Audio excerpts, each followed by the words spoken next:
Hello everyone, I am back. Sorry I have been gone for a while. My son was born and life has just been really crazy the past few months. But I'm finally finding the time to be able to get back into making YouTube tutorials for you guys, so I'm really excited to be back. In today's video and subsequent videos, we are actually going to be going over a series that I'm going to create. And this is basically how to edit wedding films quickly, or how to quickly edit them. And it's going to be a multi-part series. At this point, I'm actually not sure how many parts of this series I'm going to include, but I'm definitely going to give you as much information as I can into my process and how I edit wedding films the way I do. I've been a wedding videographer for several years now, close to 7, and I've learned a lot over the years, and I feel like I've kind of perfected the process down to a science so that I can edit very quickly and efficiently. So what I'm going to go ahead and do is I'm going to switch over to my main screen here, and the first thing I'm actually going to show you is my file management. Now that might sound really boring, but hear me out. I'm going to come into here and I'm going to go to where I'm keeping the source material for the wedding that I'm going to be showing you. And you'll see here that the wedding, I have it named by the date, the name of the couple, and the type of wedding shoot that it was. In this case, it was just a regular wedding, but if it were an engagement session or a save the date video or, what have you, then I would name it accordingly, okay? And it's really simple for this wedding, mainly because I didn't have any separate audio devices that I really pulled audio from or did anything like that. So it's just the main 2 cameras. But I highly recommend organizing your files per device. So if you have a drone, if you have audio recorders, anything like that, you name them in the folders as you're offloading them. And I'll show you why I do that right now. I'm going to go ahead and close this out. I'm going to open up DaVinci Resolve. Now I've already created a project with the project settings that I want for this wedding, which is 4K, 24 frames per second timeline. But we need to import the footage. So the way to do this is, the reason why I told you to name your folders as you're offloading your footage, or ingesting your footage, I guess, as it were, is because now inside of DaVinci Resolve, all I have to do is go to my media tab here at the bottom, and then I just drag and drop the folder into my master folder like this. Now, it's going to ask if I want to change the frame rate. I'm going to say don't change because I have some 60 FPS clips in there. That's why it's asking me that. So I can say don't change, okay?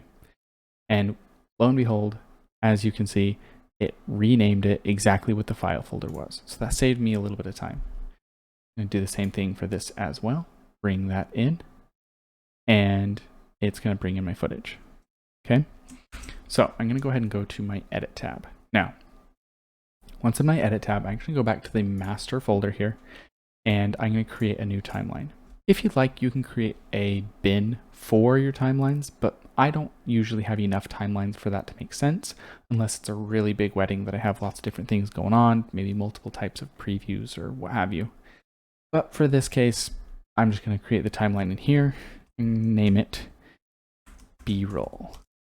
I can name it sorted if I want to. We're going to create that. Now, why did I call it B-roll sorted? Well, I'll show you. So if I go into my first camera, my A camera, what I want to do is I want to interpolate the footage, all of it, regardless of, what's in there, interpolate it all to the frame rate of my timeline, and then bring it into my timeline. And then I'm going to do the same thing for the second camera. And the reason why that's important is because that gives me the ability to just go through all the footage from A to Z and sort out all of the stuff that I don't need and just keep the good clips. And that's going to be extremely useful to have later on in the editing process. When I'm actually putting together the film to music to sound effects to what have you, then I have a timeline of sorted good footage that I can choose from to just drag onto the main film. So to do this, I'm going to go back to my A camera. I'm going to select all of this. And what I'm going to do is I'm going to interpolate this footage. I'm going to right click it, and I'm going to go to clip attributes. Under clip attributes, I'm going to select 23.976 and then just make sure this checkbox is indeed checked. That'll be important here when I show you the interpolation of my B camera. So I'm going to hit OK. And then what that's going to do is that's going to stretch all of the footage to 24 frames per second. So anything that's 60 frames per second, it'll stretch it out to 24. So it'll actually come out as slow motion. Same thing with 120 and even 30 FPS, which is like my drone, for example, which doesn't apply to this wedding, but it does on others. Okay, so after I've done that, they're all still selected. So I'm just going to click and drag it onto my timeline and then get rid of the audio, because I'm not worried about any of the audio from any of these clips at the moment. And most of them have been interpolated, so you can see that the audio doesn't match up anyway. So the audio is usually not useful in this context. So now let's go to our second camera. And I'm going to go ahead and select all my clips like this. Right click on the first one and go to Clip Attributes. Now you'll see that it's already has 23.976 selected. So if I just do that and I hit OK, it's not going to change anything. So that's why I said it's important to make sure this checkbox is selected, because the first clip in this series of clips is 24 frames per second. So if I right click on that clip and pull up Clip Attributes, it's going to only show me the attribute of the clip that I right clicked on, even though I have all the other ones selected, because they might have different properties. So DaVinci Resolve is only going to know that I want to look at the specifics of the clip that I right click on. And so the reason it's important to make sure this is checked is because it's going to force this onto all the other clips in your selection, like it did before. But the difference before was the one I selected, the one I right clicked on in the first bin, the first clip was already different from the timeline. So when I selected 23.976, it automatically checked the box because it knew that it needed to be changed. But in this case, where I only right clicked on a clip that was 24 frames per second, it didn't know that it actually needed to change the rest of the clips. So I have to tell it to force change the rest of the clips below that, if that makes sense. I know that's kind of convoluted, but that's how it works. So make sure that this is selected, hit OK, and then that is going to interpolate the rest of my footage. Okay. Now, let me go ahead and bring this back on the timeline. I accidentally removed all of them. Okay. Now we can do the same thing for this one.